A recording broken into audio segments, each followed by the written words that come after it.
সম্মানিত দিনী ভাই বোন, চুমা দিয়ে মোহাম্মদ সাল্লাল্লাহু আলাইহি সাল্লামকে সম্মান করা যায় না। বল হিসাব রাসূল সাল্লাল্লাহু আলাইহি সাল্লামের কথা মেনে তাকে সম্মান করা যায়। বলা হয়েছে যতক্ষণ পর্যন্ত মানুষ তার নিজের চেয়ে আমাকে বেশি ভালো না বেসেছে ততক্ষণ পর্যন্ত সে ইমানদার নয়। তো তিনি কি আমার বাড়ির পাশে আছে, দাওয়াত দিয়ে খাওয়াবো, তার নাম ভালোবাসা? জি না। তার প্রত্যেকটা কর্মকে তার মতো করে মানতে হবে, তার নাম তাকে ভালোবাসা। তার নাম হচ্ছে আমি সাক্ষ্য দিচ্ছি মোহাম্মদ আল্লাহ রাসূল, মানে হলো এইটা।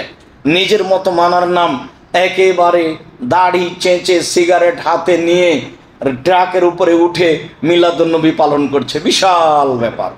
মোহাম্মদ সাল্লাল্লাহু আলাইহি সাল্লামের আনুগত্য করা হলো ধর্ম, পাগল হয়ে গেছে धर्म। राजशाही चाँपे नवगंज हवाई लड्डू दोनों हाथ में लड़ा, जो चाहे उसको खा ले, जो चाहे उसको छोड़ दे। बोल ही सब जे धर्म एक गिलास पानी पान करते 5टा विधान लागे से धर्म पीर दिए चले ना, से धर्म बुजुर्गानेर दिन दिए चले ना, से धर्म कोनो बड़ो हुजूर दिए चले ना, से धर्म उमार दिएও चले ना। उमार माने एत बड़ो मानुष जिनि रास्ताय हाঁটলে शयतान से रास्ताय हाঁটতো ना। पृथिवीर इतिहासे एरकम कोनो कथा कारो ব্যাপারে নেই। আল্লাহ নবী নিজে বলছেন, ওমর তোমার ঈমানের দাপট এত বেশি যে রাস্তা দিয়ে তুমি হাঁটো সে রাস্তা দিয়ে শয়তান হাঁটে না। অথচ তিনি একটা মানুষ, শয়তানের গায়ে একটা থাপ্পড় মারতে পারবেন না, এই ক্ষমতা তার কাছে নেই। কেননা শয়তান ভিন্ন পদার্থের, ওমর রাদিয়াল্লাহু তাআলা ভিন্ন পদার্থের। সম্মানিত দিনী ভাই বোন, কথার মধ্যে কথা, বুখারী মুসলিমের হাদিস। আল্লাহ রাসূল বলছেন, আমি স্বপ্নে জান্নাতে ঘুরছি, দেখি একটা ঘর খুব সুন্দর টকটকে ঝকঝকে ঘর। ভাবলাম তার বাহির যদি এত সুন্দর হয় ভিতরই বা কত সুন্দর। কার যে ঘর, পাশে একটা মহিলা দেখি পানি নিয়ে আছে। আমি জিজ্ঞাসা করলাম, মহিলা বলতে পারো ঘরটা কার? মহিলা বলল, জি ঘরটা উমারের। যেমন বলেছে উমারের, তখন আমার ভেতরে একটু জেগে উঠে কথা, এটা উমারের ঘর। তার আত্মমর্যাদাকে খেয়াল করে আমি ঘরের দিকে আগে গেলাম না, ভিতরে ঢুকলাম না। সকাল হলে উমারের সাথে দেখা, উমার জান্নাত আমি তোমার ঘর দেখলাম, আমার মনটা চাচ্ছিল ঘরের ভিতরে ঢুকে একটু ভিতরটা দেখি, কিন্তু তোমার আত্মমর্যাদাকে হিসাব করে আমি তোমার ঘরে ঢুকিনি। এত বড় মানুষের ঘরে ঢুকি কি করে? এই কথা মুহাম্মদ সাল্লাল্লাহু আলাইহি সাল্লাম বলেন, হাদিস বুখারী মুসলিম। তার নাম উমর। উমর রাদিয়াল্লাহু তাআলা আনহু যদি কোনো কথা বলেন, সেই কথা যদি রাসূলের না হয় তাহলে সেটা বাতিল বলে গণ্য হবে। পীর সাহেব তো বহু দূরের কথা, বুজুর্গানের দিন তো বহু দূরের কথা। মানুষের ভালোবাসা দিয়ে ধর্ম চলে না। মানুষের ভালোবাসা মানে সম্মান দিয়ে কথা বলবেন, কথা শেষ। মানুষের ভালোবাসা মানে মানুষকে অপমান করবেন না, কথা শেষ। ভালোবাসা মানে মুহাম্মদ সাল্লাল্লাহু আলাইহি সাল্লামকে ভালোবাসতে হবে। মুহাম্মদ সাল্লাল্লাহু আলাইহি সাল্লামকে ভালোবাসা মানে কর্ম কথা কাজ তার নীতিতে হবে, তারই নাম তাকে ভালোবাসা। পৃথিবীর সকল দিনী ভাই বোনদের জন্য একই কথা।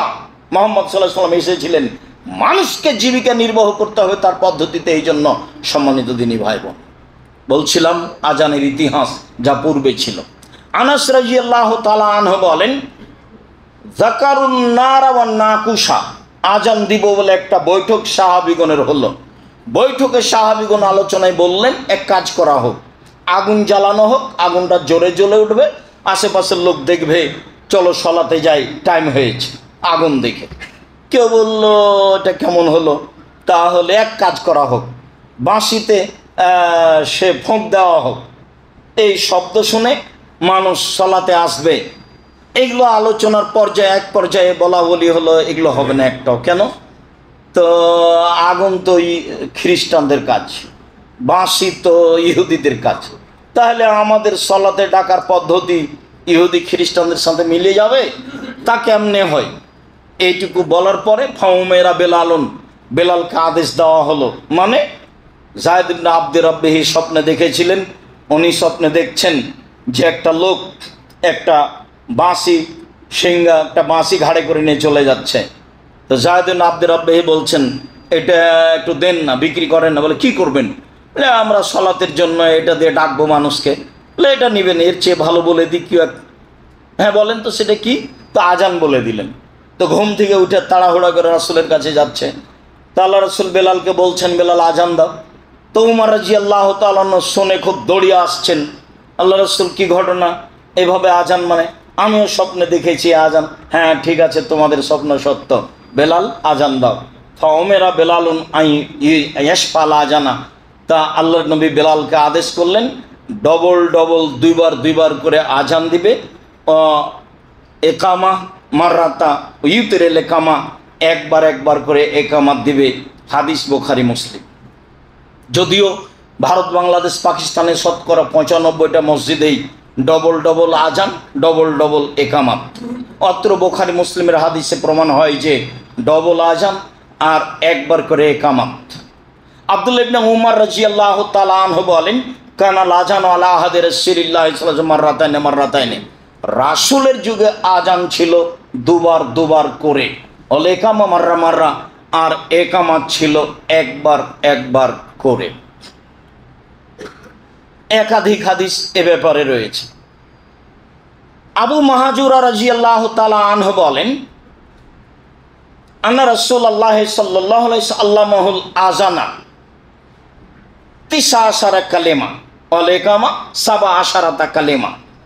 আল্লাহর নবী আবু মাহজুরাকে আজান শিখিয়ে দিয়েছিলেন, তা ছিল 19টি শব্দ, আর একামাত শিখিয়ে দিয়েছিলেন, তাতে ছিল 17টি শব্দ। আজান সমান 19টি শব্দ আর একামাত সমান 17টি শব্দ। হাদিস বুখারী মুসলিম। গড়ান সব বুখারী মুসলিমে চলছে যে আজান ডবল ডবল আর একামাত একবার একবার। আবু মাহজুরা রাদিয়াল্লাহু তাআলা আনহু বলেন, আলকা রাসূলুল্লাহ সাল্লাল্লাহু আলাইহি সাল্লাম আলা তাদিনা। একদা আল্লাহর নবী আমার সামনে আজান পেশ করলেন। এর সাথে কথা আরো পরে আসছে। একদা আল্লাহর নবী আজান আমার সামনে পেশ করলেন, তিনি নিজেই পেশ করলেন। তিনি বললেন, আবু মাহজুরা কুল, বলো আল্লাহু আকবার, আল্লাহ সবচেয়ে বড়, আল্লাহু আকবার, আল্লাহ সবচেয়ে বড়, আল্লাহু আকবার, আল্লাহ সবচেয়ে বড়, আল্লাহু আকবার, আল্লাহ সবচেয়ে বড়। আশহাদু আল্লা ইলাহা ইল্লাল্লাহ, আমি সাক্ষ্য দিচ্ছি আল্লাহ ছাড়া কোনো মাবুদ নেই। আশহাদু আল্লা ইলাহা ইল্লাল্লাহ, আমি সাক্ষ্য দিচ্ছি আল্লাহ ছাড়া কোনো মাবুদ নাই। ও আশহাদু আন্না মুহাম্মাদুর রাসূলুল্লাহ, আমি সাক্ষ্য দিচ্ছি মুহাম্মদ আল্লাহর রাসূল। ও আশহাদু আন্না মুহাম্মাদুর রাসূলুল্লাহ, আমি সাক্ষ্য দিচ্ছি মুহাম্মদ আল্লাহর রাসূল। সুম্মা তাউদু ও তাকুলো, এগুলো পুনরায় বলো। পরে আবার বিস্তারিত আসছে, এগুলো পুনরায় বলো। সুম্মা কুল, তারপরে তুমি বলো হাইয়া আলাস সালাহ, সালাতের জন্য আসো। হাইয়া আলাস সালাহ, সালাতের জন্য আসো। হাইয়া আলাল ফালাহ, কল্যাণের জন্য আসো। হাইয়া আলাল ফালাহ, সফলতার জন্য আসো। তারপরে তুমি বলো আল্লাহু আকবার, আল্লাহু আকবার, আল্লাহ সবচেয়ে বড়, আল্লাহ সবচেয়ে বড়। লা ইলাহা ইল্লাল্লাহ, আল্লাহ ছাড়া কোনো মাবুদ নাই। বুখারী মুসলিম। আজানের শব্দগুলি দেখছিলাম। আবু মাহজুরা রাদিয়াল্লাহু তাআলা আনহু বলেন যে আমি নিজে বললাম, কুলতু ইয়া রাসূলুল্লাহ আল্লিমনি সুন্নাতাল আজান, আল্লাহ নবী আমাকে আজানের সুন্নাত একটু বলে দেন তো, কিভাবে আজান দিতে হবে। অফিরেওয়াতিন, অন্য এক বর্ণনায় এসেছে আজাবাহু সাউতুহু, আবু মাহজুরার কণ্ঠটা আল্লাহ রাসূলকে অবাক করেছিল।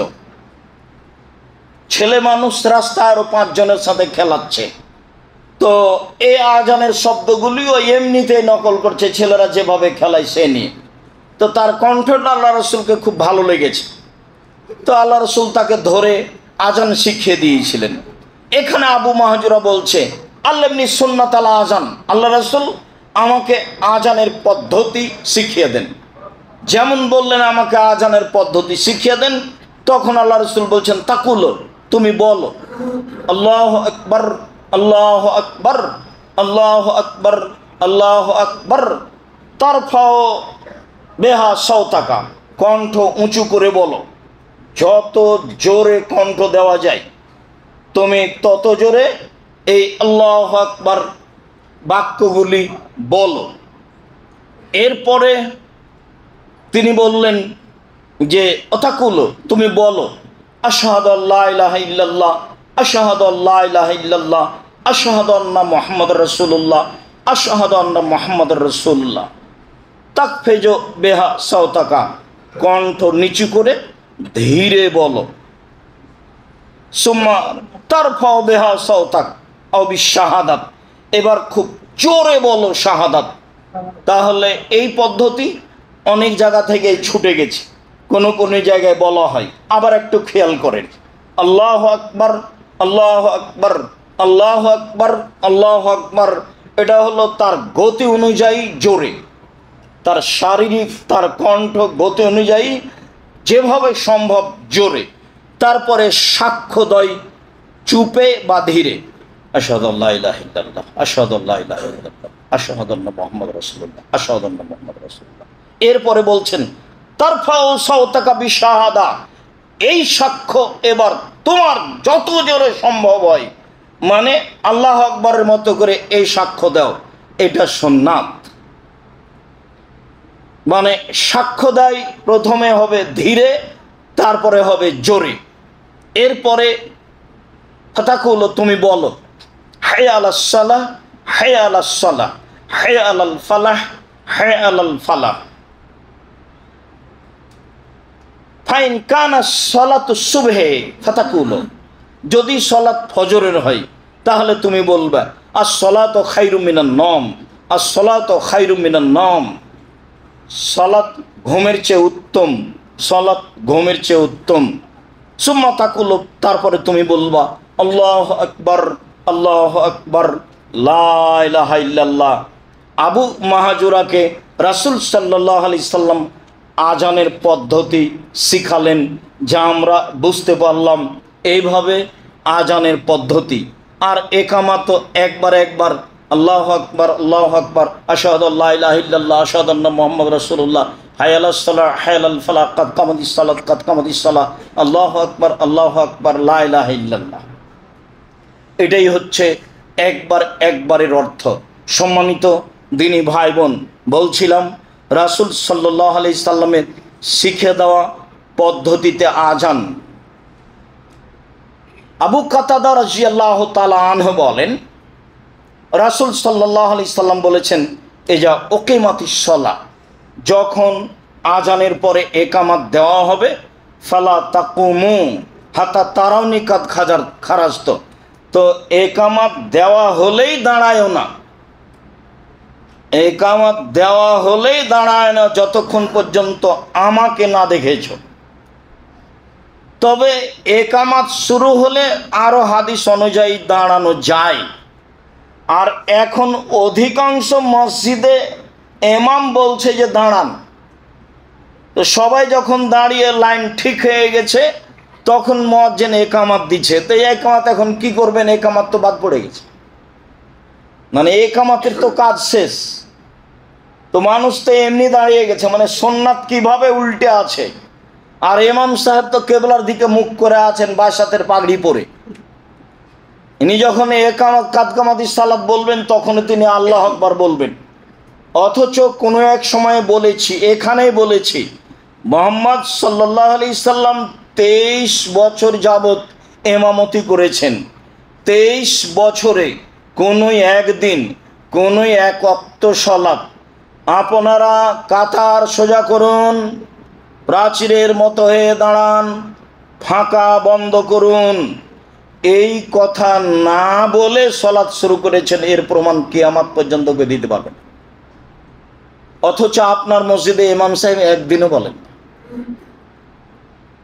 ইমাম সাহেবের এই বালাই নাই, উনি তো ওই কেবলা দিকে মুখ করে আছে। আর একামাত তো দাঁড়িয়ে যাওয়ার পরে, একামাত দাঁড়িয়ে যাওয়ার আগে, দাঁড়িয়ে যাওয়ার পরে একামাত নয়, দাঁড়িয়ে যাওয়ার পরে একামাত নয়, বরং একামাতের পরে দাঁড়ানো বা একামাতের সময় দাঁড়ানো, আগে দাঁড়ানোর কোনো প্রশ্নই আসে না। এটা উজ্জ্বল শরীয়তে স্পষ্ট বেদাত। এই নীতি রাসূলের নয়, এই নীতি সাহাবীর নয়, এই নীতি তাবির নয়, এই নীতি পৃথিবীর কোনো বড় বিদ্বানের নয়, আবু হানিফা রাহিমাহুল্লাহর নয়, ইমাম মালিকের নয়, ইমাম শাফির নয়, ইমাম আহমদ বিন হাম্বলের নয়, পৃথিবীর কোনো বিদ্বানের এই নীতি নয়। যারা বিশাল বিশাল ফিকহ গ্রন্থ লিখেছে তাদের এই নীতি নয় যে আগেই দাঁড়িয়ে যেতে হবে তারপরে একামত হবে, হতেই পারে না। এটা এই জল শরীয়তে স্পষ্ট জ্বলন্ত বেদাত। সম্মানিত দিনী ভাই বোন, বলছিলাম রাসূল সাল্লাল্লাহু আলাইহি সাল্লাম বললেন যে একামত দেওয়া হলে তোমরা দাঁড়াবা না, আমাকে দেখবা যে আমি বের হয়েছি কিনা ইমামতির জন্য। তাহলে একামতের পরে দাঁড়াবে। ভাই এতটুক বলা যেতে পারে, আর হাদিস অনুযায়ী একামত মানে দাঁড়াও, আগে দাঁড়িয়ে যাওয়ার তো কোনো প্রশ্নই আসে।